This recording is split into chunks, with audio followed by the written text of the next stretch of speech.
Hello friends, कैसे हैं आप सब। उम्मीद करते हैं आप सब अच्छे होंगे। आज इस वीडियो में हम लोग देखेंगे सुभद्रा कुमारी चौहान द्वारा रचित कविता जलियांवाला बाग में बसंत। यह कविता सुभद्रा कुमारी चौहान ने जलियांवाला बाग हत्याकांड से प्रेरित होकर लिखी है, जो हत्याकांड 13 अप्रैल 1919 को अमृतसर शहर में एक जलियांवाला बाग स्थान पर हुआ, जिस स्थान पर क्रांतिकारी लोग इकट्ठा हुए थे। उन पर जनरल डायर ने नियति भीड़ पर गोलियां चला दी थी, जिससे हजारों निर्दोष लोग मारे गए थे। उस घटना से प्रेरित होकर सुभद्रा कुमारी चौहान जी ने ये जलियांवाला बाग में बसंत कविता लिखी है। तो आइए देखते हैं उनकी ये कविता। इस कविता को हम लोग पूरे व्याख्या के साथ देखेंगे, जो कि अनेक एग्जामों में पूछी जाती हैं। तो इस हिसाब से भी देखेंगे और इस कहानी को पूरी व्याख्या के साथ देखने और सुनने में आप सबको बहुत ही आनंद आएगा।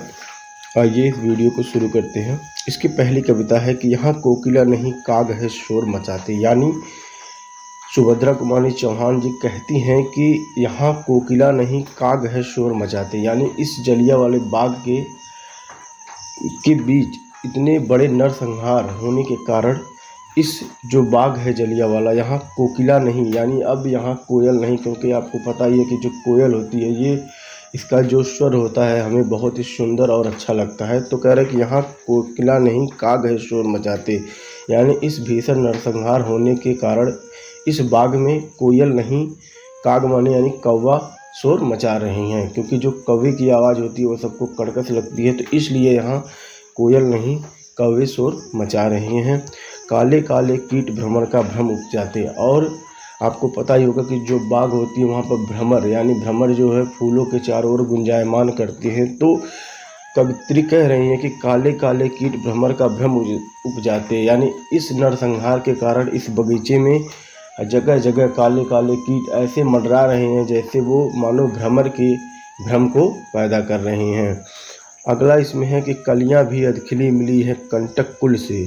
कलियां भी अधखिली मिली हैं कंटक कुल से। यानी यहाँ कलियां कह रहे हैं, जो पुष्प की जो कलियां हैं वो अभी आधी खिली हुई मिली हैं जैसे कंटक कुल से, और जो कांटों का समूह है उसमें वो समाहित हो गई हैं। यहाँ कलियां जो हैं ये प्रतीक है छोटे छोटे बालकों का। यानी कलियां भी अधखिली मिली, कह रहे हैं कि जो छोटे छोटे बालक हैं, क्योंकि जब जलियांवाला बाग नरसंहार हुआ तो उसमें छोटे छोटे बालक, बूढ़े, नौजवान सब के साथ ये दुर्घटना घटी और सबकी जान गई है।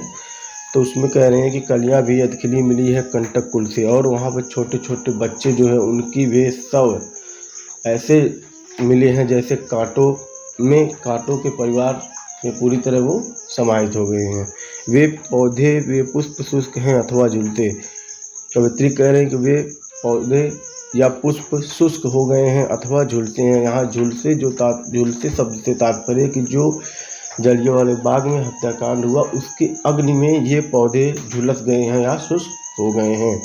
अगला पंक्ति इसमें है कि परिमलहीन पराग दाग सा बना पड़ा है। आप जानते हैं कि जो परिमल यहाँ मतलब होता है सुगंध। यानी जब बसंत ऋतु आता है तो जो फूल फूलते हैं तो उसमें एक सुगंध आती है कि परिमलहीन पराग दाग सा बना पड़ा है। यानी जो पुष्प होते हैं उसका जो पराग वो ऐसे लग रहा है जैसे उसमें दाग से पड़ गए हैं। यहाँ इस पंक्ति के दो अर्थ हैं। जैसे परिमल जिस प्रकार पुष्प का सुगंध जो है उसकी जान होती है, ठीक उसी प्रकार मनुष्य की सांसें उसकी जान होती है। तो कह रहा है कि जैसे जब जलियांवाला बाग का हत्याकांड हुआ तो उसमें मनुष्य की सांसें, यानी जब नरसंहार हुआ तो बहुत सारे लोगों का शव इधर उधर छत बिछत पड़ा था, तो उसकी दागें जगह जगह दिखाई दे रही थी। हाँ यह प्यारा बाग खून से तना पड़ा है। और कहती है कवित्री कि हाँ यह एक सुंदर बाग जो कभी फूलों, कलियों, इन सारी चीज़ों से भरा रहता था, वह आज खून से सना पड़ा है। आओ प्रिय ऋतुराज किंतु धीरे से आना। और कवित्री कहती हैं कि हे प्रिय ऋतुराज, यहाँ ऋतुराज बसंत ऋतु को कहा गया है, क्योंकि बसंत को ऋतुओं का राजा कहा जाता है। कहती हैं कि आओ प्रिय ऋतुराज किंतु धीरे से आना। कहती हैं कि हे ऋतुराज तुम आना तो ज़रूर, क्योंकि ये बसंत का मौसम है और कभी ऋतुराज को यानी बसंत ऋतु को संबोधित करते हुए कहती हैं कि हे ऋतुराज आना, किंतु धीरे से आना। क्यों धीरे से आना? क्योंकि ये स्थान सैकड़ों देशभक्त जवानों के बलिदान का प्रतीक है। यह है शोक स्थान, यहाँ मत शोर मचाना। क्यों ऐसा करना? क्योंकि ये शोक का स्थान है, यहाँ पर हजारों निर्दोषों क्रांतिकारियों की हत्या हुई है। यहाँ यह है शोक स्थान, यहाँ मत शोर मचाना, और धीरे से आना, और यहाँ पे शोर मत मचाना। तो इसलिए मत मचाना क्योंकि इस जो यह घटना जो घटित हुई है उसकी यादें सदैव सबकी स्मृति में बनी रहें।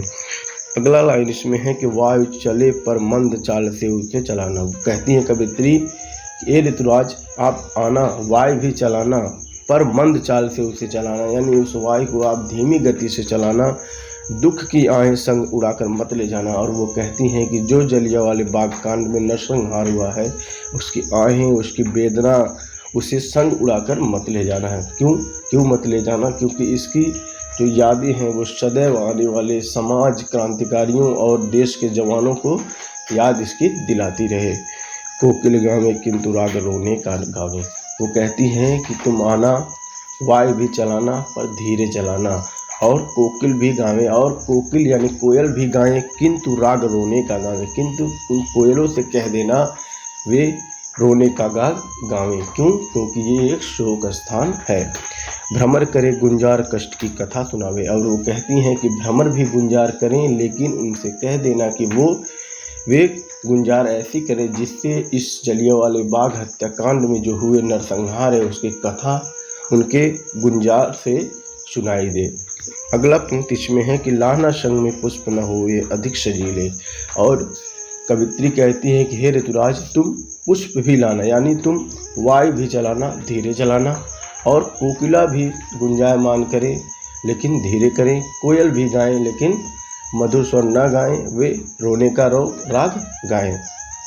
कहते हैं कि लाना संग में पुष्प न हुए अधिक सजीले, और तुम अपने साथ पुष्प यानी फूल को भी ले आना, लेकिन वे सजीले ना हो यानी अधिक सुंदर ना हो। तो सुगंध भी मंद ओस की कुछ कुछ गीले। और वे फूल कैसे हों? जिसमें सुगंध क्या हो? मंद हो, यानी बहुत हल्की सी सुगंध हो, ओस से कुछ कुछ गीले। और वे पुष्प कैसे हों? ओस से गीले हों। यहाँ जो ओस शब्द है वे तात्पर्य दुख, वेदना, संवेदना, कष्ट का प्रतीक है। यानी वो कहती हैं कवित्री कि तुम जो पुष्प ले आना वो अधिक सजीले ना हो और ना ही वे अधिक सुगंध से युक्त हों। वो कैसे हों? वो कहती हैं कि वह ऐसे हों उस पुष्प पर जैसे ओस गिरती है तो वो ओस इस तरह की हो जैसे उसे ये प्रतीत हो कि यह दुख, वेदना और संवेदना से ओतप्रोत ये फूल हैं। किंतु न तुम उपहार भाव आकर दिखलाना।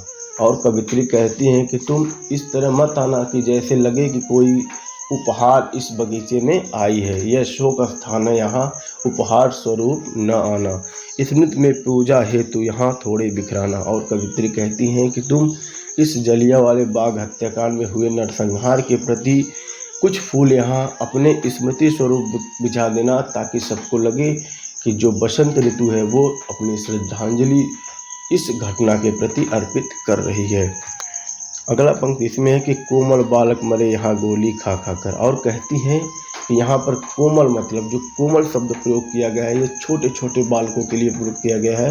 वो कहती हैं कि इस घटना में जो छोटे छोटे बालक थे वो भी यहाँ गोलियाँ खा खा करके मरे हैं। कलियाँ उनके लिए थोड़ी गिराना। और देखिए यहाँ जो कोमल बालक हैं उनके लिए कवित्री ने कलियाँ शब्द का प्रयोग किया है। वो कहती हैं कि उनके लिए कलियाँ थोड़ी सी यहाँ पर बिखेर देना, ताकि सबको पता लगे कि जो बसंत ऋतु है ये अपनी संवेदना इस विदारक घटना के प्रति व्यक्त कर रहा है। अगला इसमें है कि आशाओं से भरे हृदय भी छिन्न हुए हैं। और वो कहती हैं कि इस घटना में आशाएं यानी जो नौजवान एकत्र हुए थे उन्हें अंदर देश को आज़ाद कराने की जो आशाएं थीं, उनके जो जीवन में और कर गुजरने की जो आशाएं थी वो भी उनके हृदय से जो आशाएं भरी हुई थी वो सब क्या हो गई? छिन्न हो गई हैं।